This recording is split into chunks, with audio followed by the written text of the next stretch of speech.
By the name of my scorched nipples and my sandy cheeks, Sonic Movie 3 was way better and nuttier than I ever would have expected. Sonic Movie 3 was good. They were cooking more than I got cooked in the sun. There's a lot to talk about in this movie, like references, good jokes. I'm not gonna get into spoilers, even though a lot of stuff I want to talk about is spoilers. Majority throughout this movie was just freaking hype all around, like Sonic and Knuckles locking the fuck in, Shadow being locked in as always. While I was watching the movie, I was obviously munching on some sweets, some of the goodies, and then I was like, oh, there's a piece of chocolate from what I ate on my hand. I was just like, oh. And I fucking spit that shit out because there was candy from a previous screening. I ate fucking someone else's candy. That was fucking hard. That shit was fucking funny. But ew. I only watched Moist Critical's review, but I'll get into a few stuff he said in a bit. So it starts with Shadow being released and fighting Gun, beating their asses obviously. A lot of times when you see Shadow, and I don't think this is a spoiler, is his I Am All of Me song. There's like a instrumental of it playing and like a few of the OG banger songs, and there were actually good jokes that I'm gonna say because it's not spoilers. Sonic and Joe, and they were talking about Longclaw, and he was like, yeah, but you always have a hair, pointed to Sonic, and Sonic was like, yes, in my lungs. There's this part where Gerald Robotnik and Eggman, something happened, and then there was a female military woman from Gun, and Eggman said, I can't believe this. Gerald Robotnik said, yes, me neither. A girl in the military? And then another one was Eggman saying, hey, set up the fence. There's dumb jokes, but it's funny. Some of the references were banging. Team Sonic in the helicopter and Sonic saying, what's this budgeted flight? No movies, no snacks? I'm out of here, as he said in SA2, and I was like...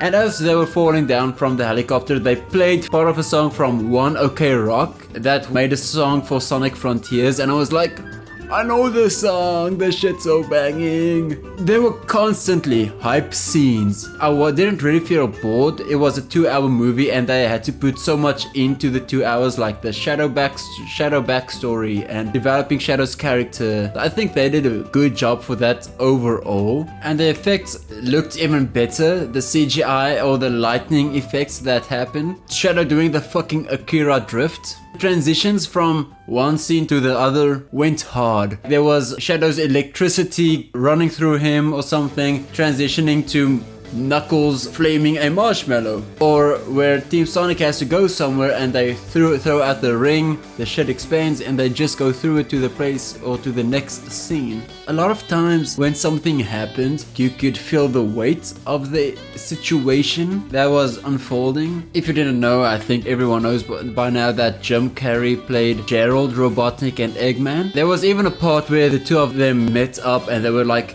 it's almost like we're the same person playing two different characters in the same movie. There was a sequence of Gerald Robotnik singing and it smashed that shit. And there was a dance sequence that was really good as well. That was fun because it's so in character for the Eggman and Gerald Robotnik that's made in this movie. It wasn't cringe, and the song that played was a banger meme song. Like, I'd listen to that shit. I put that shit up at the clubs.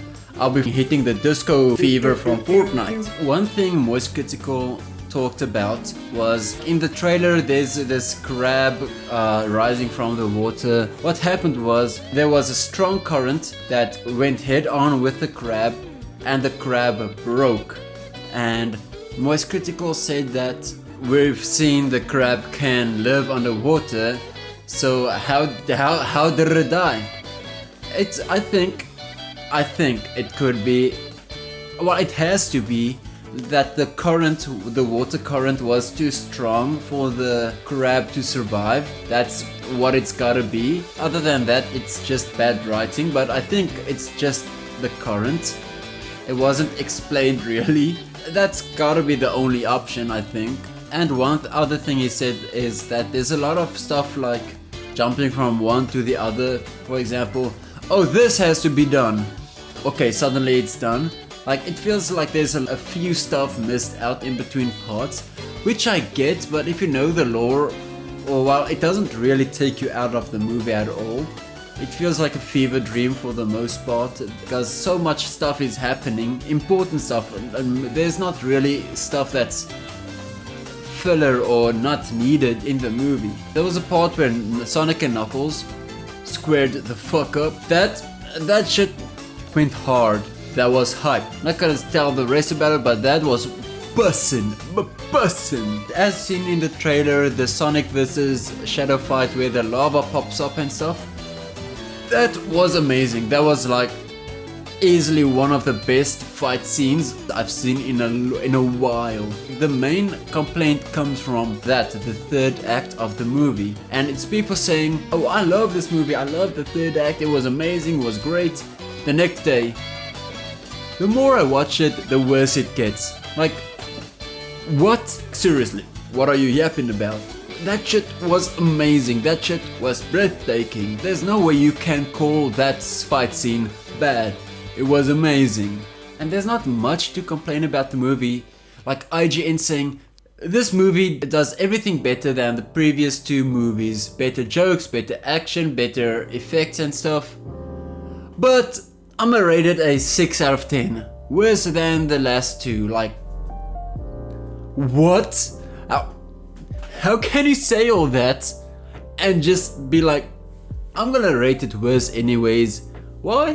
Because I feel like it. Someone at Disney had to get someone to put the PP in the review's booty to threaten him. I haven't watched Mufasa, I'm not interested. I'll probably watch it on a site that I'm not supposed to. When Shadow and Sonic teams up, they do a universal tap up. You can hear that shit ascending dimensions across multiple multiverses. But yeah, it's one of the best movies I've watched in a while. Maybe recency bias, but who cares? It's still good either way. I'd give it like a 8 out of 10. I like the way how they're differentiating from games, making live action similar to the games but different to make it its own thing. I'm head out.